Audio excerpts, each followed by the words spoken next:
this one. Remember we did the other one the other way. Oh, that's right. And Roy, there's your check, thank you. Oh, thank you. Oh, no, thank you. I do. Otherwise, I would just sign with my finger. Yeah, well, you could do that, but I don't think it would go very far. No. Truest likes. I don't know how many of you might remember Elaine Silver. Yeah, she's come a few times. She's gonna be in Marshall, Virginia, the stage at Stillwaters. Oh, yeah. Let's do this, I'm sorry. I thought being so close together, I wouldn't do that. Anyway, Who knows? Who knows? at the workshop at 4 and a concert at 7.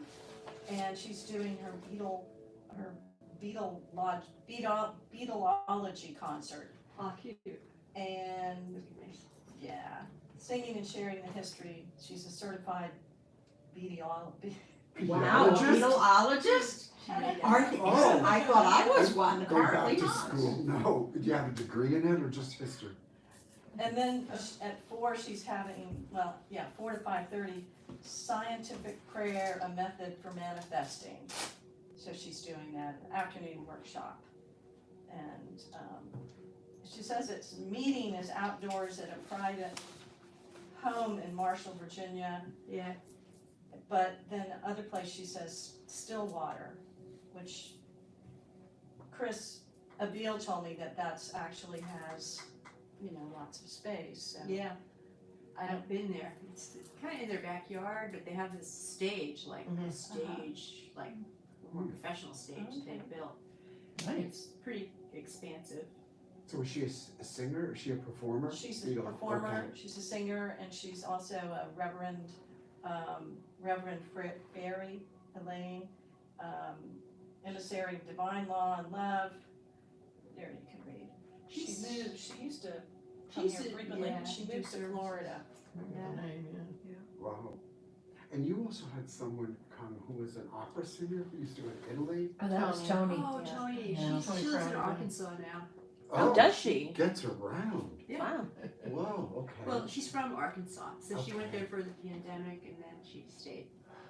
I think she's still there. Yeah, I think she's trying to get back to Italy though, yeah. So about this concert and workshop, I thought I would check with her, Elaine, and find out if it's okay for us to put it in the newsletter or something, or send it out to a group, Yeah, or I'm just sure in our, I think she'd probably say yes. yeah, or just our email, or text thing. And I'd like to go, it's a Sunday, so that's maybe a problem for people that are listening, but it's probably about an hour to get there. Yeah, it's outside It's of pretty Warrington, yeah. Yeah, Marshall is the address, so, Yeah. it's past He used to go to Warrington. dog shows out there. Marshall's right off 66 Andrea? somewhere, right? Ready to get started? 66, right. 66, oh, that's how I would go, probably, you wouldn't. Just Yeah, go we out go 17. yeah. 17. Yeah. Hello, Okay. and welcome to Unity. My name is Andrea Giel. It's such a blessing to see shining lights in person here in Fredericksburg, Virginia. And a big welcome to everyone joining us on Facebook. We so love having you with us here in spirit. Be sure to like and share our live stream. Okay, it's now time to light the Christ candle.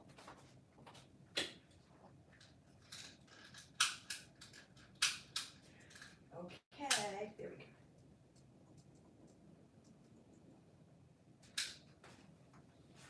Okay. Here at Unity, we begin with a simple moment of connection with our spiritual nature. Our Christ candle reminds us that within each person there is divine light. As we light this candle now, I invite you to say with me, we open our hearts and minds to the sacredness of all people. We are willing to shine our inner light into the world, and we make space for others to do the same. And now we offer an affirmative prayer together. With peaceful hearts, we are open to the divine flow of abundance, ideas, and substance. This morning we welcome Roy Berkowitz. Woo! Yay! Roy has attended Unity since 1990 and has presented inspirational messages since 1996 to the UCDC, his home church, as well as Unity centers throughout Virginia. A longtime HIV educator and mental health counselor, he retired in 2017. and continues to consult and volunteer in the healthcare field, working with safety net programs and health departments. Roy is a produced and published playwright, using Unity principles as the arc of his characters' journeys. We're so happy to have you here today. And now a blessing for the children. We Love you, we bless you, we appreciate you, and we behold the Christ you are. Now for our mission statement. We are advancing the movement of spiritual awakening and transformation through unity, a positive path for spiritual living. And our Unity principle today is Unity principle number 2. Human beings are divine at their core and therefore inherently good. Now for community news, August birthdays. We are moving into those hot, steamy days of midsummer. And since it is the beginning of August, it's time to celebrate our August birthdays. Could you go ahead and stand up if your birthday is in August? No, just my kid. Okay, you can stand up even if you're at home in your jammies, your bathing suit, your comfortable holy tea, or whatever. Stand up, well, we just did that, but together, since maybe there's some people online or other people in our congregation they might not be online or here, but they're there. So, we love you. We bless you, we appreciate you, and we behold the Christ you are. We have a new class with Reverend Cheryl, and some people have already participated in it. Oh, wait, no, this is another This class. is a Yes, new class. New class. Unity believes that the Christ is within everyone. This belief is perhaps the single greatest distinguishing characteristic between Unity and traditional Christianity. Unity refers to the Christ as a timeless divine idea. The primary goal of this course is to help you develop an effective understanding of what the Christ is and how you are part of the Christ idea. Whether you are a beginning Unity student or have studied Unity teachings extensively, you will, as you work through these lessons, develop both a head and a heart understanding of the Christ. You can also receive SEE credit for the course through Unity Worldwide Ministries. It will be on Zoom each Tuesday, starting August 20, and it will go until September 23rd. Email Reverend Cheryl at cherylfair@gmail.com for the Zoom link. The class is offered on a love offering basis, which that's awesome. Okay, celebrating our soul. We are excited that we will be represented at the upcoming African American Conference being held at Unity Village. Our very own Janetta Hooper is going. We look forward to learning more from Janetta about how we can work to improve our relationships and as well as the civil rights of our African American friends and neighbors. Thank you, Janetta, for attending. And then we have the ongoing book study, which was the one I was getting a little confused with before. Our current book study, led by Reverend Cheryl, is quite different from traditional book studies. Reverend Cheryl, who's a media specialist, uses music and video as well as group discussion to bring the principles alive. I was very impressed when I attended it for the first time a week ago, and it's an hour and a half, but it really moves very quickly because she's doing all that and she's shifting gears. The book is Divine Audacity, and the group is exploring how we can live our lives to the fullest using our 12 spiritual powers. Join us each Thursday at 7 p.m. You can find weekly class updates on our webpage calendar. The cost is on a love offering basis. No one will be turned away. And you can email info@uofva.org for the Zoom link. Now, an announcement about Men's Listening Circle. The next meeting of the Men's Listening Circle will be held this Tuesday, August 9th at 7 p.m. The group begins with a meditation and open-ended questions meant for discussion. This session is led by Tom Capshew, who's a clinical social worker. Okay, statement of commitment. Unity of Fredericksburg stands in solidarity with all people for diversity and inclusion. We have a link in this week's bulletin, our weekly email newsletter, and it has and this week's article is 10 social justice songs that made history. Wow. It's very interesting. There's something magical about music. It's both personal and public. Listening to a song is an intimate experience between a listener and an artist. But hearing or singing a song as a group is a powerful ritual as well. For as long as music has existed, it's provided a way for communities to connect. And if you'd like to receive our weekly newsletter, just email us at info@uova.org. Now for our prayer for Ukraine. We'd like to take a moment to focus our hearts on the people of Ukraine. Our hearts join together in prayer for the people of Ukraine. We hold the highest vision for peace and tranquility. We give thanks knowing that God is present in every situation, and so it is. And now for the daily word, our very own Linda Thornton will read that. Here you go.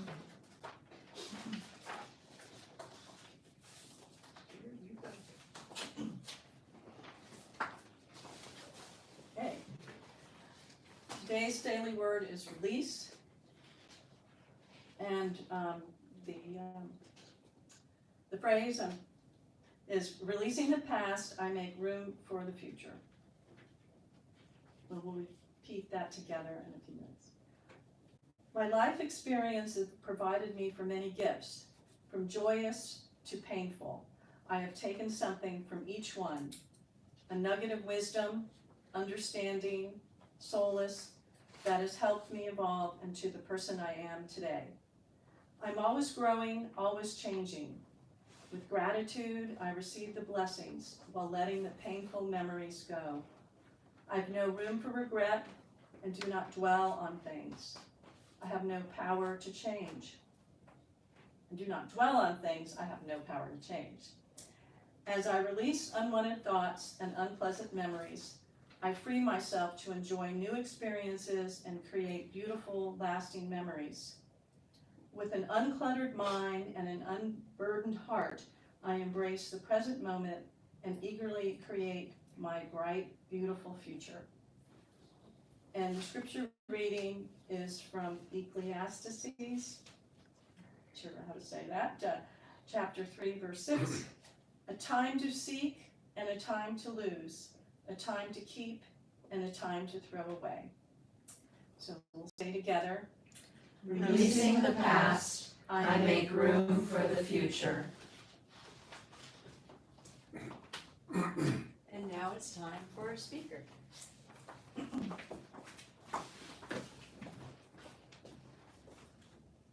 Good morning. Good morning. It's so nice to be here in person, to be welcomed by all these beautiful smiles. Today, what do you want to give yourself to? I wasn't sure what I wanted to talk about when it was time to come here, and I read something and it really hit me because I needed it. And so once again, I'm sharing with you something that I've needed. We've had so many challenges coming at us at such a rapid pace these days, keeps on compounding. I find leaving no time to process or let them move through us. So many folks I know are tired, hurting, scared. Recently, I've been having a difficult time too, between the world news, the news here in this country, COVID, monkeypox. Feels like it's coming from everywhere. In fact, Natalie, could you show the,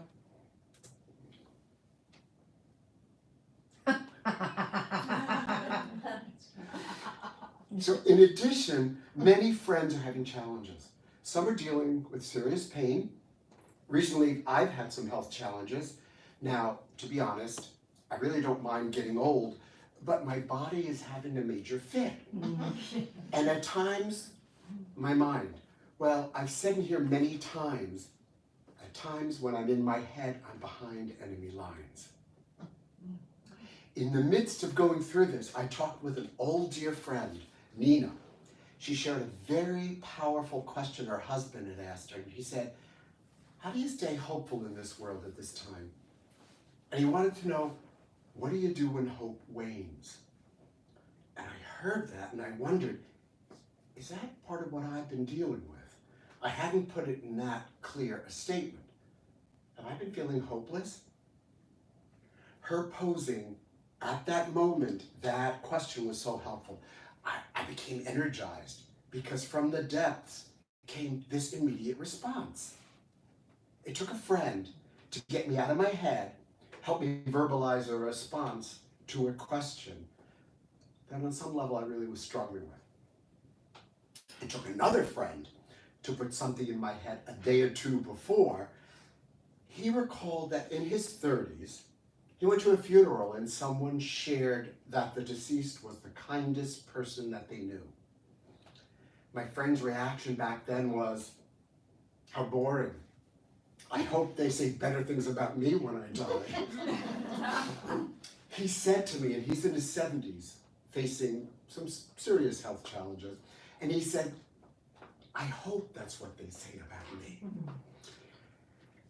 So, when Nina asked, how do you stay hopeful in this world at this time? From somewhere I answered, with kindness.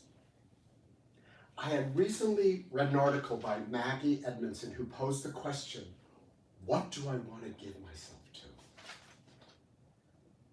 Reverend Downer spoke at our church last month, and he said, life is difficult, and that helps us realize our transformational power. That transformational power is what we need in giving ourselves to a higher consciousness. For we all here, and you folks out there, we have inner resources. We have inner resources even in the midst of pain, loss, trauma. I bet some of you have experienced those inner resources at this point in your life. Like the chambered nautilus, says Edmondson, we build new chambers to house new stages of our life. The question, what do I want to give myself to, can be helpful as we consider how the latest chamber of our life will be furnished. So, what do you want to give yourself to? How do you want to furnish the chamber of your life at this moment? I'll make it easier. Natalie, can you put up the next slide? Whoa!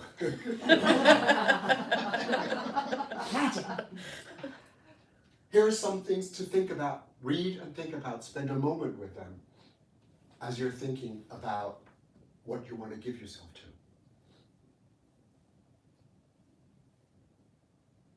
5 principles, as you know, a lot of the unity churches have different words for it. These are your words.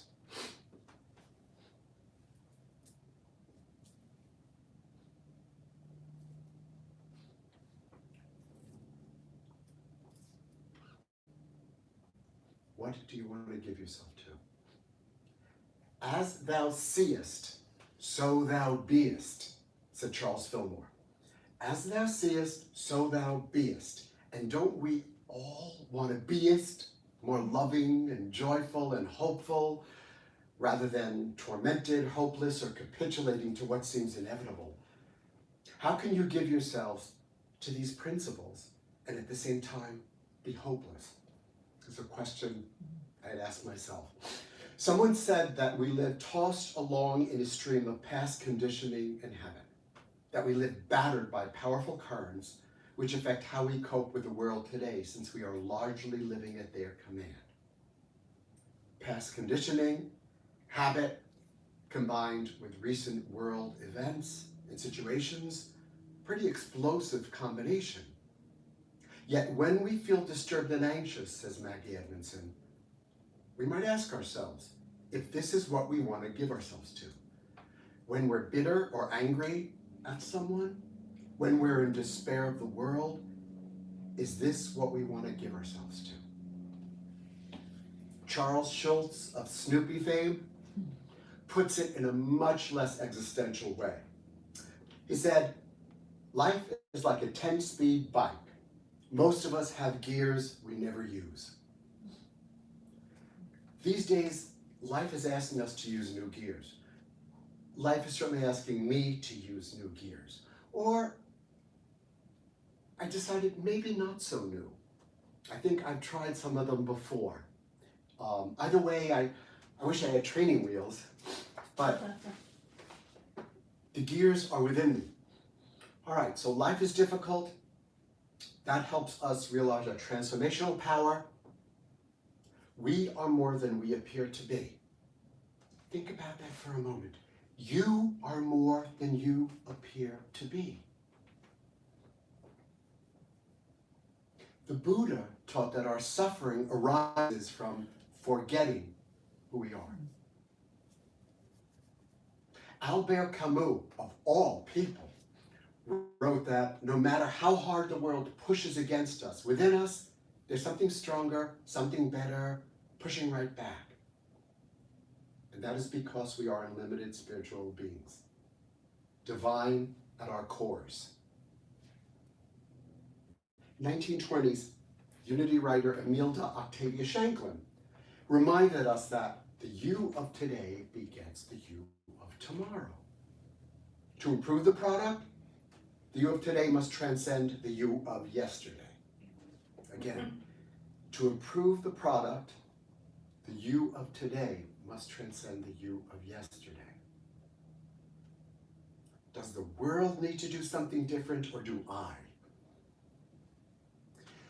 I do not want to give myself to hopelessness, so the me of today needs to transcend the me of yesterday. But how? How do I do that? I have thoughts, not necessarily answers, but some things that have helped me this past month in preparing this, that I've needed to be mindful of yet again in my life. Things that we've talked about in unity, and yet we're reminders for each other. And that's what I find very often when I listen to services in my church, the reminders of things that I know. I also talked with some folks and asked them how they maintain hope these days. Actually, for some, it was more accurate. How do they return to hope? Some talked about exercise, gratitude, limiting caffeine intake, increasing caffeine intake, spending time with spiritual readings, meditating, limiting news intake. Let me focus on some of the things that help the me of today transcend the me of yesterday. Firstly, let yourself feel what it's like hearing the news. Don't be afraid of the anguish or pain or the anger you feel, because these emotions and responses arise from the depth of your caring and the realization of our interconnectedness with others. We just need to give ourselves kind, friendly space to receive an uncomfortable thought or feeling. If what we resist persists, which is what we say in unity, what we feel, we can heal. Moving towards hope depends on us being aware of feeling hopeless. But,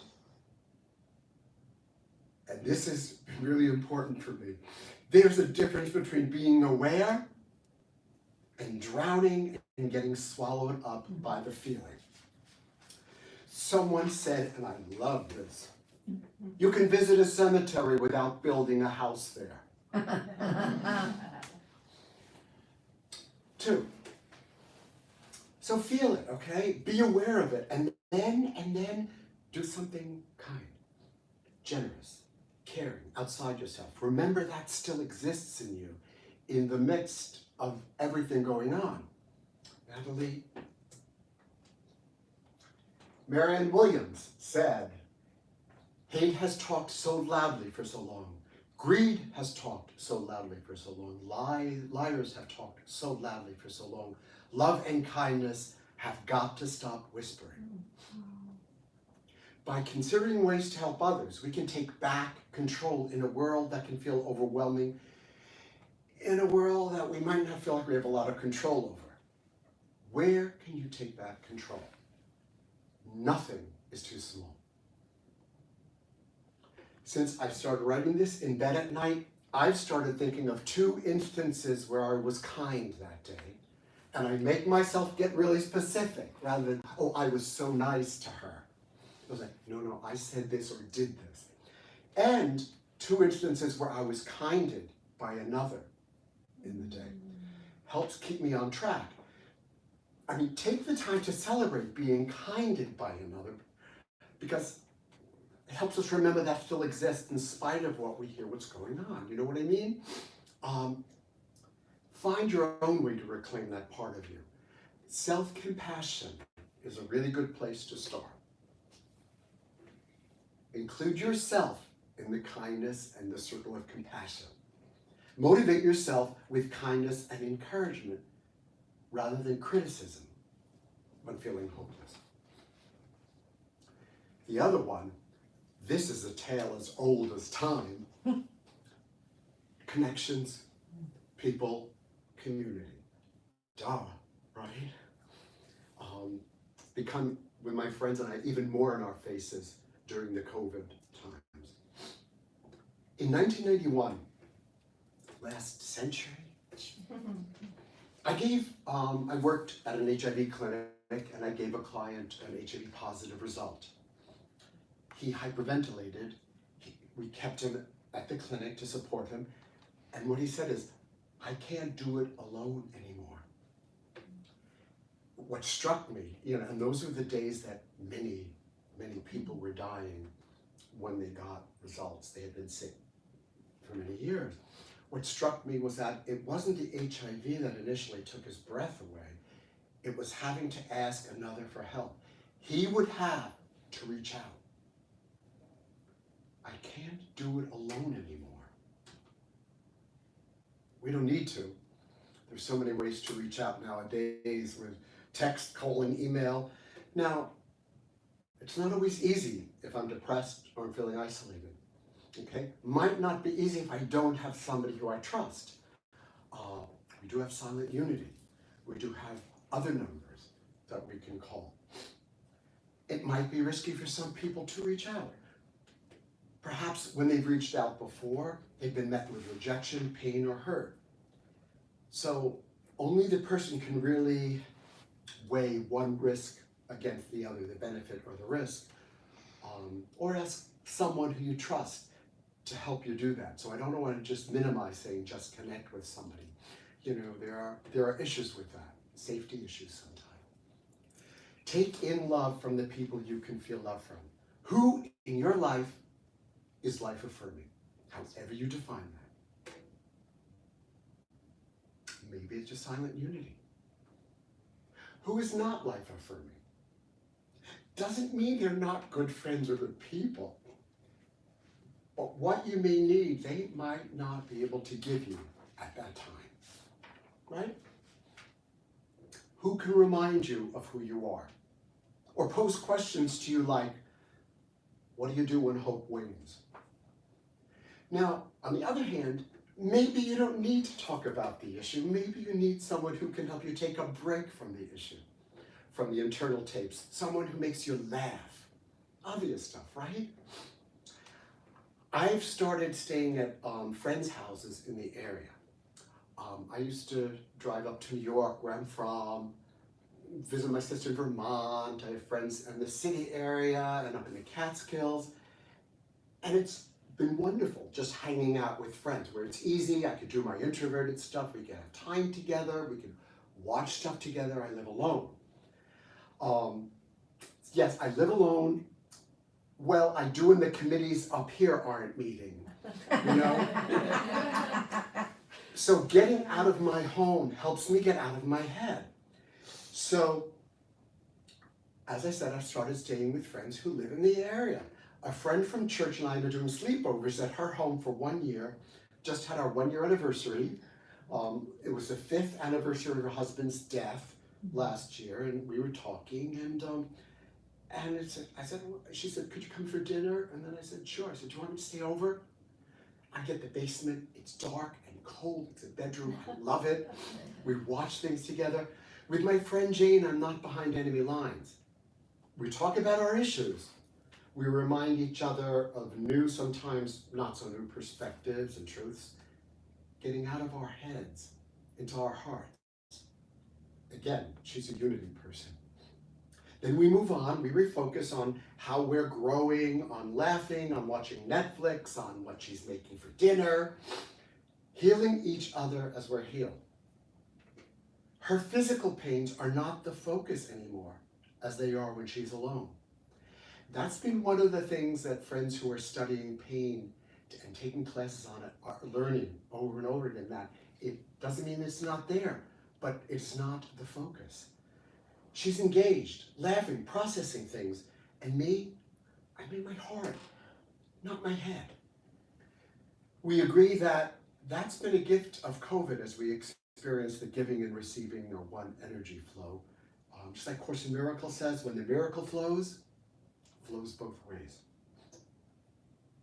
The next one, you've also heard before. Rethink your words. It can feel natural, to me at least, to use dramatic statements these days like, I'm broken. The world is broken. I have. Those words and interpretations have a powerful impact on how we feel and behave in our lives. While it's important to allow ourselves to name and honor the feelings, when we overstate, especially over and over again, the circumstances that are already painful, our emotions escalate in intensity. Catastrophic thinking can either trigger or exacerbate the negative emotions. In unity, we know the power of our thoughts and our words. So we might want to replace thoughts or phrases like the world is falling apart, not replace them with bright Pollyanna kind of like statements, but I need to do something to improve X. I need to do something to make a difference to someone right now. What can I do at this moment to live from my heart? Whatever else one comes up with. Speaking of heart, I've recently had heart issues pop up again. And friends pointed out that I was using the word to deal with what I call a setback. I would say, I'm so disheartened by this. I wasn't aware of it.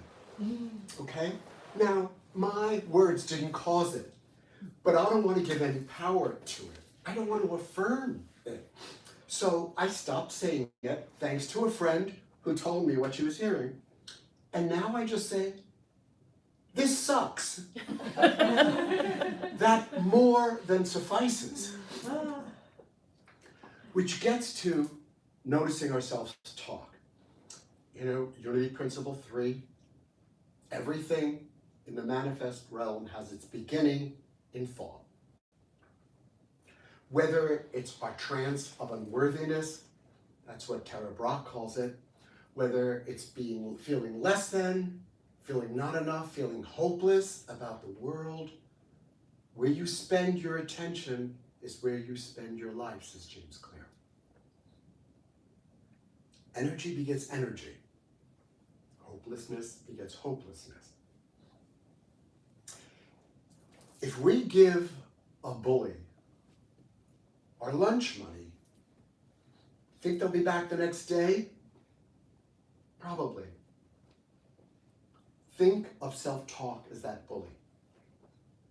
I heard that on a friend who's studying paying things online, and she asked me to listen to this, and I just thought that image was so powerful. Because bullying has been such an issue. And how many times have we talked about how we bully ourselves? A mind is a terrible thing to waste. Remember that? In The Secret to Aging Well, the 88-year-old author in a New York Times article I read last year, he was a competitive runner, gym goer, and he wrote, I've been far too slow to realize that how we respond to aging is a choice made in the mind, not the gym. Yeah, I also thought, That, the 30-pound weight I no longer attempt to lift reminds me that not far off is the day when lifting anything or running anywhere will be asking too much of my body. My brain would have to become the muscle I counted on to carry me through these final years with peace and purpose. Aging had to be more than what I saw in the mirror. And after all, our thoughts are prayers, and we are always aging. So, dear ones, beginning with your next thought, word, action, who do you desire to be? What do you want to give yourself to? When I spoke here, I think it was 2 years ago, I quoted James Hollis. And he said, it's one thing to have a scared kid within us, as we all do. It's something else to turn the conduct of our life over to that child. Let me edit that a little bit. It's one thing to have a feeling of hopelessness within us, as many of us do. It's something else to turn the conduct of our life over to that feeling. As my friend Carol says, lack of hope doesn't mean it's real. But when we're hijacked by our feelings, when we over-identify with them, we cling to them, the more we lose contact with our heart, compassion, empathy, the more I lose contact with that. And that creates separation from our divine self. We choose the role we want to play. Who were you sent here to be? And what do you need to give yourself to take on that role? To be that person.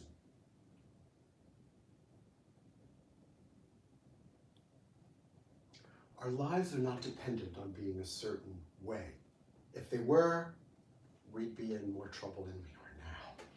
Skillfully navigating the world means observing our thoughts, which create our perception of reality.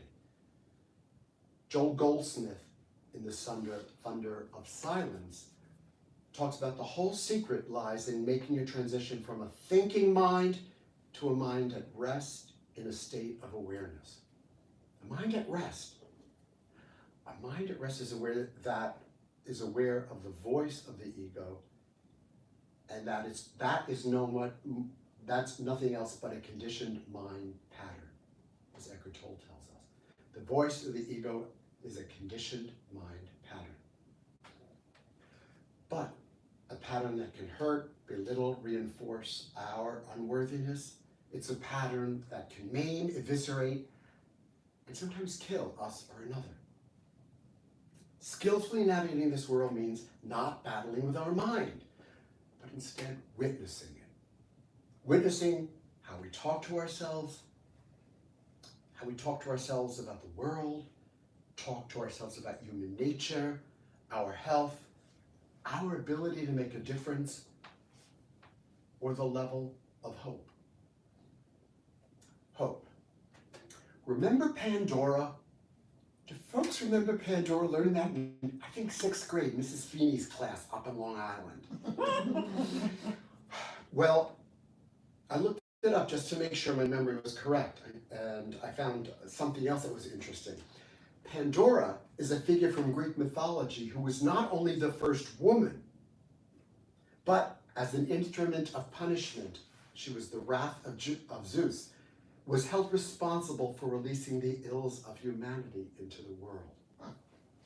That we never learned in 6th grade, that there was yet another civilization that believed, that put woman in this role. Yeah. Right? Mm-hmm. Okay, but the part that I want to talk about is she was given a jar. It became a box later on, it seems. She was given a jar to take down to earth, and she was told she must never open that under any circumstances. Well, of course, curiosity got the best of Pandora. She lifted the lid off the storage jar, which released all the evils of the world. All manner of misery, things like disease, war, vice, hatred. Realizing her mistake, she quickly replaced the lid. But it was too late, and only one thing remained inside. Hope. Hope, which would have allowed humanity to somehow bear its sudden and eternal misfortune. I thought of that a lot. And I thought, I don't believe hope is left in Pandora's jar. I can't. How can I believe that and say I believe what I hear on Sundays?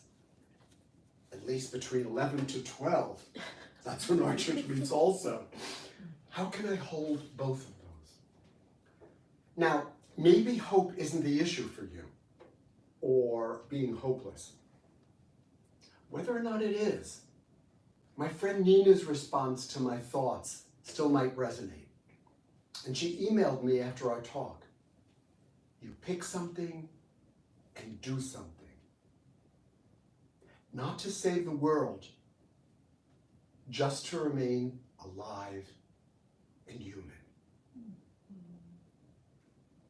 Blessings, my alive and human friends.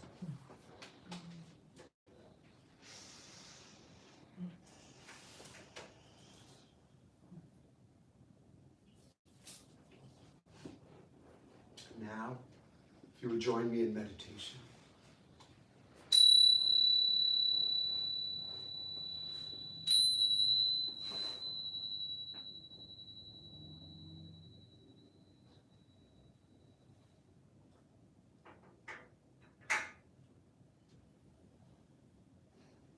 Whether you're in this room or you're watching, we are joining together in silence.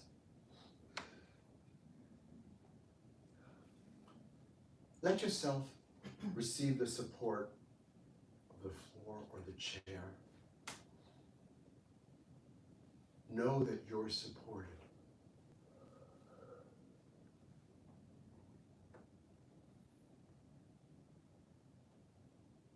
Notice your breath with a soft awareness.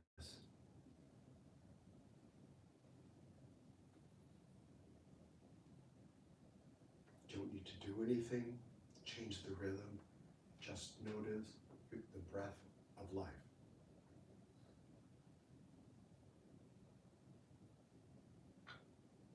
And breathe into the sweetness of your heart.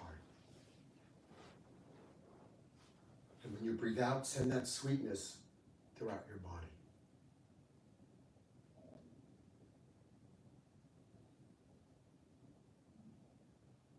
Breathe into the sweetness of your heart. When you breathe out, send that sweetness through the entire room.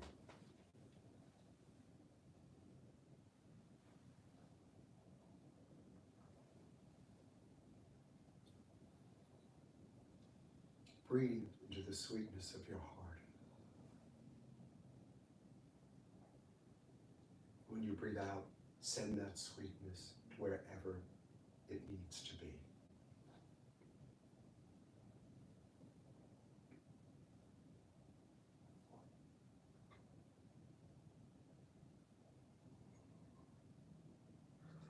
Despite all appearances to the contrary, you are an unlimited spiritual being.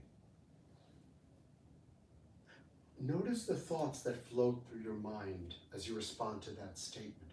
Don't judge them, just observe them. Despite all appearances to the contrary, I am an unlimited spiritual being.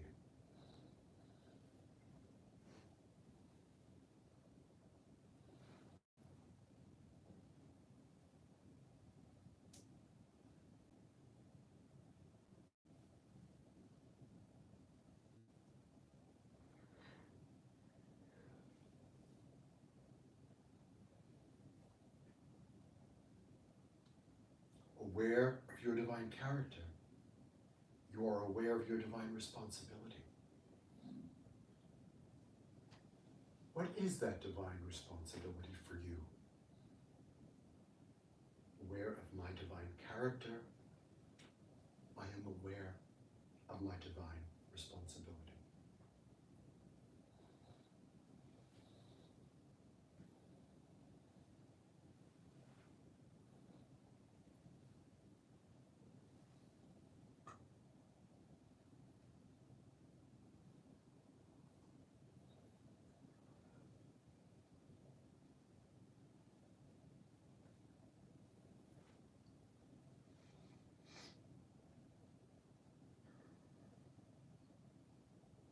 And finally, what do you want to give yourself to? What do I want to give myself to?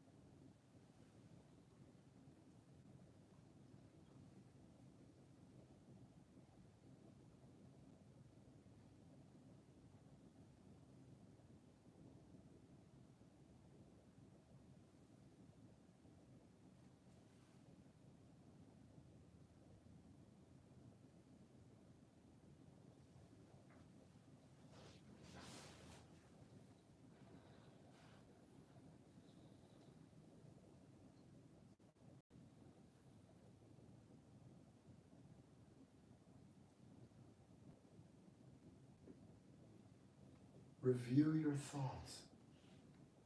Which thought or thoughts do you want to take with you? Which had the most truth attached to them for you?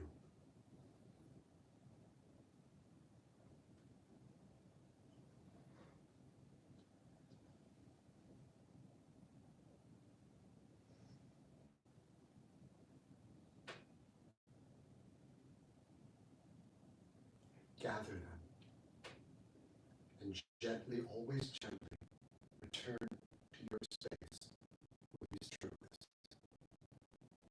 I live the truth I know.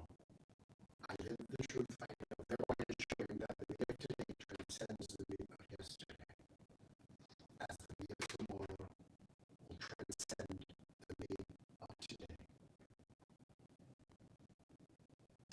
And so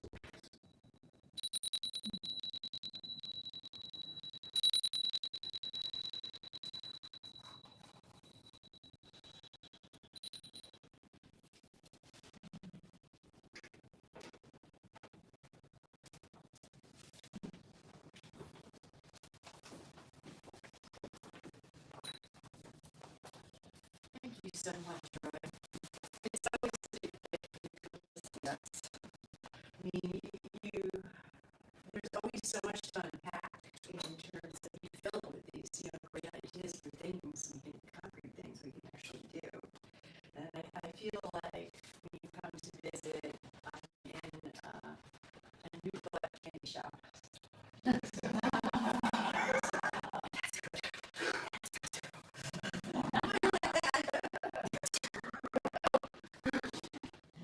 So thank you so much.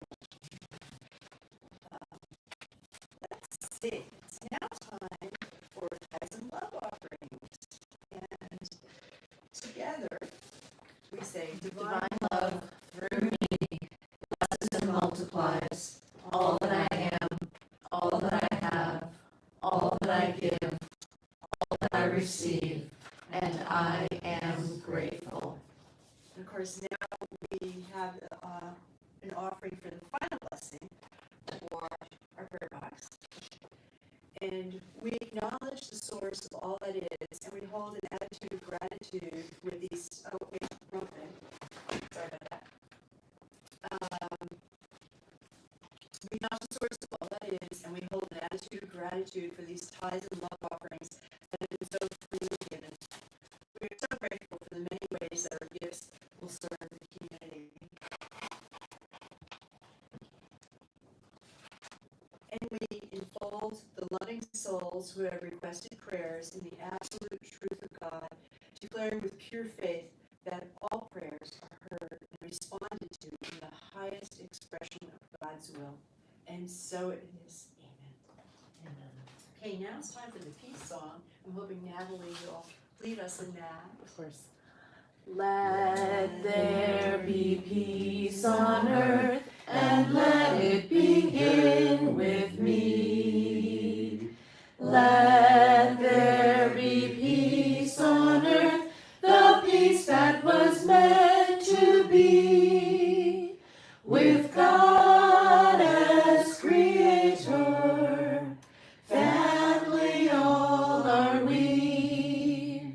Let us walk with each other in perfect harmony.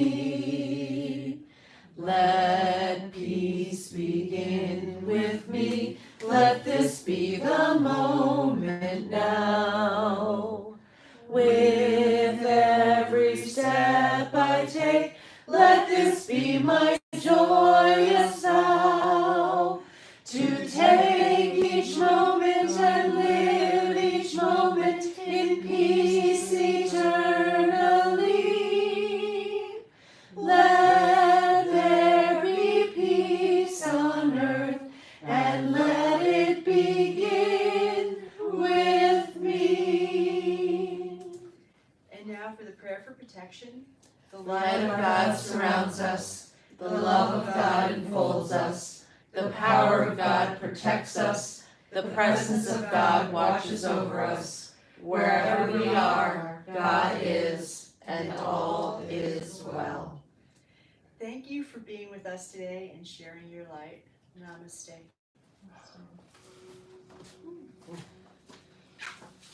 What a wonderful service. Thank you. Oh, I'm so Yay.